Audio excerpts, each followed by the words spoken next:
மாணவிகளையே அடுத்ததாக நான் பார்க்க வேண்டிய தலைப்பு தலைமை பாணியின் வகைகள். இந்த தலைமை பாணியின் வகைகள் உனக்கு 7 ஹெட்லைனில் ஒவ்வொரு தலைமையினுடைய நன்மை தீமைகள் வரை சேர்த்து கொடுத்துருப்பாங்க. 7 தலைமைகளை பற்றி பார்க்க போகிறோம். 7 தலைமைகள் என்றால் என்ன, அவற்றுடைய நன்மைகள் தீமைகள் பற்றி கொடுத்துருப்பாங்க. உனக்கு ஏதாலும் ஒரு தலைமையை பற்றி கேட்கலாம், அல்லது 5 மார்க் கேட்டால் ஒரு தலைமையை கேட்பாங்க, 10 மார்க் கேட்டால் ஏதேனும் 2 தலைமைகளுடைய நன்மை தீமைகளை பற்றி கேட்பாங்கம்மா.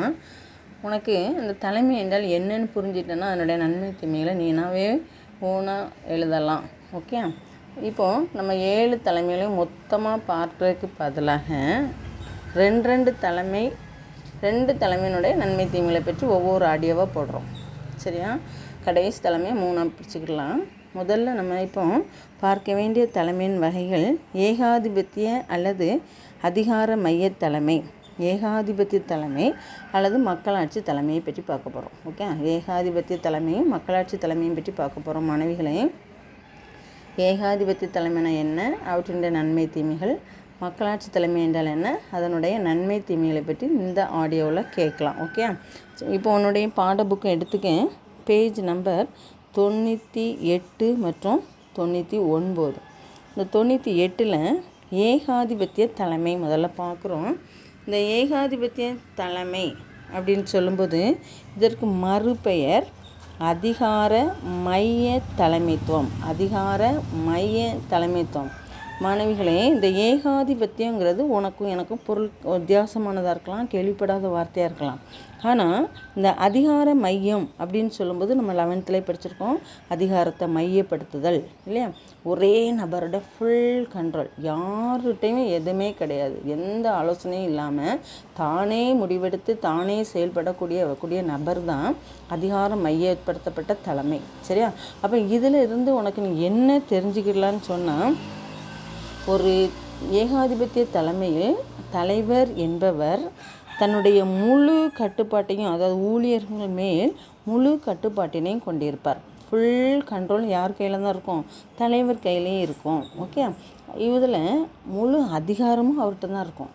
முழு கட்டுப்பாடு அவர்கிட்ட இருக்குனாலே முழு அதிகாரமும் அவர்கிட்ட தான் இருக்குது இல்லையா. முழு அதிகாரமும் முழு கட்டுப்பாடும் கொண்டவர்.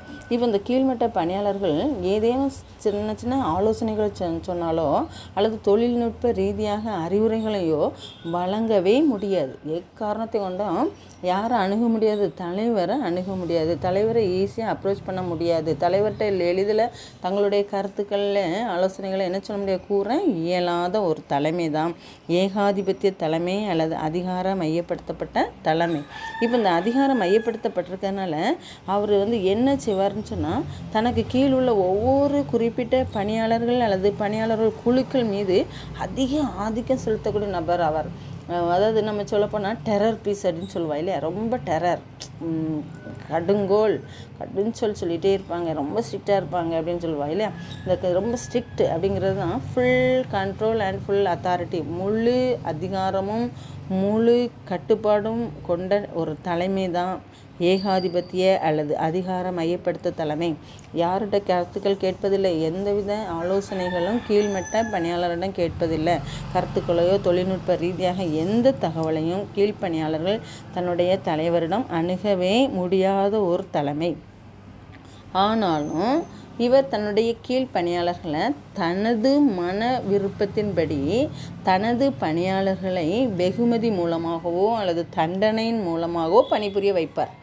புரியுதா, எந்த ஆலோசனைகளையும் வழங்கலாம் முடியாது, ஈஸியாக அப்ரோச் பண்ணவே முடியாதுன்னு சொல்கிறோம்.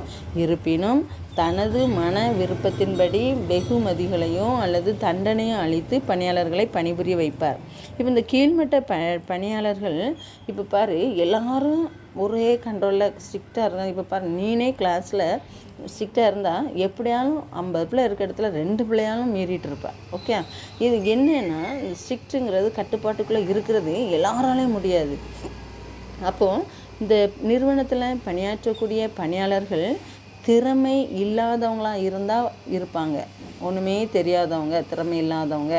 அடுத்து படிப்பறிவு இல்லாதவர்களாக இருந்தால் மட்டுமும், படிப்பறிவு இல்லாமல் புரியுதா உனக்கு, படிப்பறிவு இல்லாமல் திறமையற்றவங்களாக, பணித்திறன் வேலை செய்யவே தெரியாதவங்க மட்டும்தான் அந்த தலைமையின் கீழே, தலைவருக்கு கீழே என்ன செய்ய முடியும், பணியாற்றிக்கொள்ள முடியும்.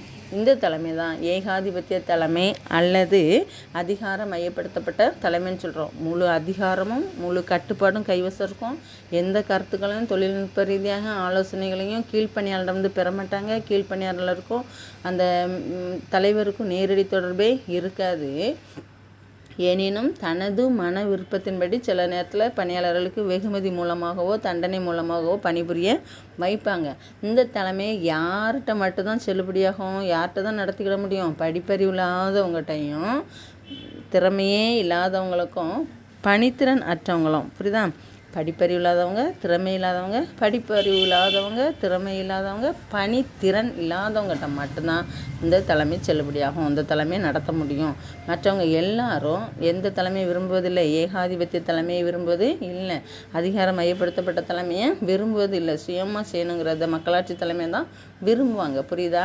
எனவே ஏகாதிபத்திய தலைமை என்பது என்ன சொல்கிறோம், அதிகாரமும் பொறுப்பும் ஃபுல் கட்டுப்பாடும் நிறைந்த ஒரு தலைவர். பணியாளர்களுடைய ஆலோசனைகளையும் கருத்துக்களையும் கேட்கவே மாட்டார். ஆனால் அவருடைய மன விருப்பத்தின்படி பணியாளருக்கு தண்டனை மூலமாகவோ அல்லது வெகுமதி மூலமாகவோ வேலை செய்ய வைப்பாங்க இல்லையா? இன்னும் என்ன சொல்லப்படுன்னு சொன்னால், அந்த தலைமை யாருக்கு மட்டும்தான் பொருந்தும், படிப்பறிவு இல்லாதவங்க, வேலையே செய்ய திறமை இல்லாதவங்க, பணித்திறனே அற்றவங்க, வேலைக்கு செய்கிறதுக்கு முழு திறனே இல்லாதவங்க மட்டும்தான் எந்த தலைமைக்குள்ளே அடங்கி இருக்க முடியும், ஏகாதிபத்திய தலைமைக்குள்ளே அடங்கி இருக்க முடியும். மாணவிகளே, இவற்றுடைய நன்மைகள் ஒரு 4 பாயிண்ட்டாக கொடுத்துருக்கோம்.